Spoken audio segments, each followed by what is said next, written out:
you just hear this? It's the Jim Kerr Rock and Roll Morning Show on Q1043. It's 7:17 here at Q1043, and Donald Trump is on the line with us. Hi, Donald. Good morning. I've got a song for you. Okay. This is the one we began to enjoy so much a week ago, if you'll recall. Very good. Here we go. Well, if he's on the phone with Jim Kerr, it's Thursday. I can't wait to hear what he'll say. He puts in money, he gets twice as much back. He is famous around the world just for the simple fact that his last name's Trump. Donald Trump's the guy, baby. Here on Q1043, the guy knows how to make money. When the Donald rolls to town, he's rolling fat. He's the king of real estate, but then everybody knows that his last name's Trump. Donald Trump's the guy, baby. Do you recognize that at all? That's very good. That's the freecreditreport.com commercial. Very, very nice. Well, do you want to talk about it or not? About what? The big thing? Yeah, the big deal? thing. The big thing. Well, it's a mess. It's this horrible ruination of a life. It's not comebackable. You can't come back from this, in my opinion. You know, he was saying, I'll rise from the ashes, but you can't. You know, there are certain things you can't come back from. And it's too bad. He's a friend of mine. He's somebody I know very well, and it's just too bad. Well, you've identified yourself as a friend of his. Ellis Hennigan, the journalist, right, on TV yesterday said you'd have to find a better reporter than me.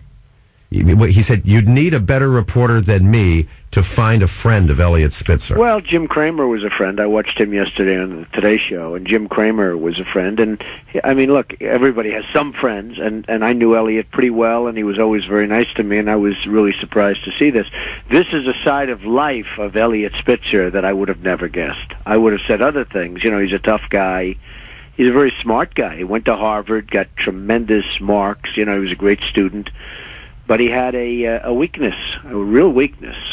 But rich, powerful men usually attract all the women they want. I mean, this going out and paying, you know, prostitution rings and stuff, it's just unimaginable. But maybe I just, I don't breathe that air, so I just don't get it. This has nothing to do with me whatsoever. I'm just talking in general. Right. A man that's rich, now I wouldn't call Elliot a beauty. But a man that's rich and powerful should not have to pay for it. And shockingly, that's what he was doing. And not only here, I mean, he was paying a lot. Yeah, but I thought people became rich and powerful so they wouldn't, they would attract women. I think there are some people that like that type of woman. There are some people that really like prostitution. There are some getting off on danger. There are some men that like prostitution. They like prostitutes. They like prostitutes more than nice, beautiful, clean young women that you happen to have a good time with. They just have a thing about prostitutes. I mean, I don't know if they call that sickness or if they call that something, but there are men that want prostitutes. Fortunately, I'm not in that category, and I don't think you are either, Jim.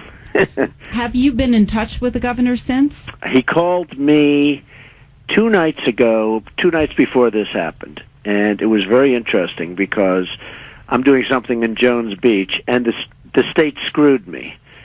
And, I'm doing this big, tremendous catering hall, which will be tremendous and all, and the state came up with this obscure notion of a permit for a basement, which they never came up with before, and they screwed me. Well, there's always something when you're dealing with... The governor called me a couple of nights before right after that happened, and he called me at home, and he really sounded harassed. Now, he was returning my phone call, so I guess he felt he had an obligation to do that. Well, he already would have known that this was coming. He knew Friday. At that point. Well, it was like 2 days before it broke, right. So he probably knew. Right. Mm-hmm. And I will tell you, he really sounded different. He was like, don't worry, it'll work out, don't worry. And then all of a sudden he was gone, and I said, wow, that was a strange call. It was 8 o'clock in the evening, like 5 days ago. Mm-hmm. And I was very surprised by the speed in which he spoke so quickly, so fast, couldn't get off the phone fast enough. And I said, what happened? Now, obviously, he knew something, like he got some kind of a subpoena or he got something that was disturbing him. Now, at the time, I didn't know that. Who would have thought this? I just thought he was very busy. Did you see the pictures in the newspaper this morning? Of the girl? Yeah. Yeah. I think she looks like a normal young woman. This was not. I saw the pictures. It did not match what my imagination told me of $4,300. I know. Not bad. Not worth a life. Not worth a Harvard-educated, rich life. Not worth a governorship. Not bad. And also the agency, depicted these girls as being not only sophisticated and gorgeous, but well educated. And this was a girl who left home at 17, didn't go on to high. I mean, it didn't sound to me to fit the description that the agency was talking about. What's really hard to believe is a guy as smart as Elliot would think he's not going to get caught with prostitutes. How do you not get caught with prostitutes? Especially after you've prosecuted some of them, and you've got the money trail. Well, you got so many people and so many enemies. He's got so many different people that he went after, and the level of hatred was amazing. Over the years I've seen prosecutors after people, and the people they're convicted. But there's not the level of hatred that there was here. Everybody hated this guy, and to think that you wouldn't get caught by going down to Washington and traveling, bringing a girl down from New York to Washington, and that turned out to be just one of many times. Mm-hmm. So I say it was probably a death wish. You have to know you're going to be caught, moving money around, dealing with really sleazy people. You have to know you're going to get caught. So ultimately, you really want to get caught. That's what the psychiatrist would say, that you want to get caught. You want to be a loser. You want maybe a different life. Maybe you don't want to be governor, and you want to, now, in another couple of months when things settle down, he can have all of those girls he wants.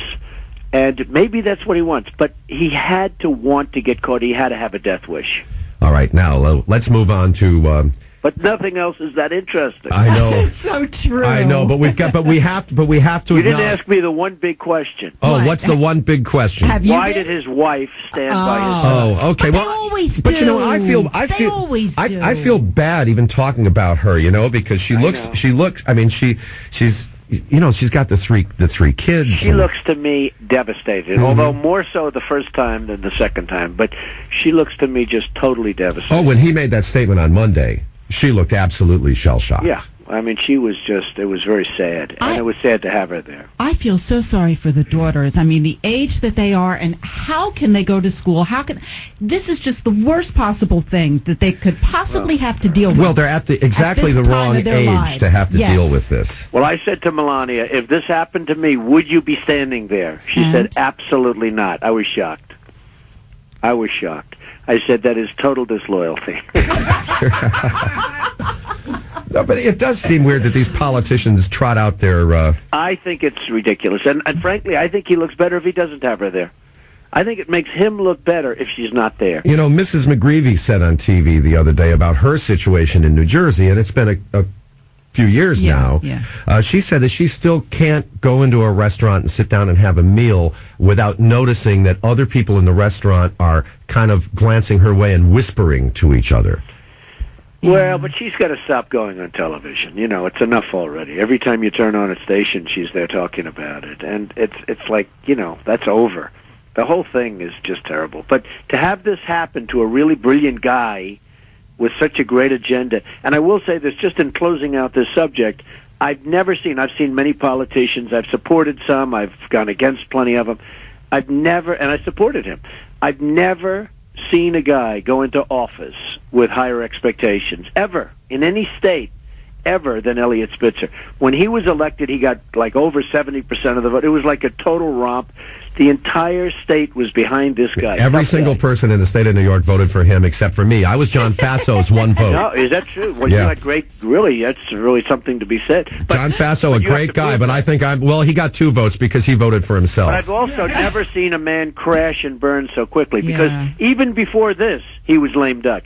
Even before this, it's so bad. His administration turned out to be so bad that I have never seen a guy go in so high and crash so quickly. Okay, real quick. Omarosa got canned. That was a surprise. Figured she'd hang in till the end because she's such good TV. But I wish she did. Did you see the ad that NBC took yesterday? Yes, you had a full-page ad in the New York Post talking about the statistics behind the success of The Apprentice, Celebrity Apprentice, and going back over a 10-year period, their most successful How about that? original series launch. Yeah. The most successful show on NBC in 10 years is Trump. So I'm a congratulations. television monster. Congratulations to you.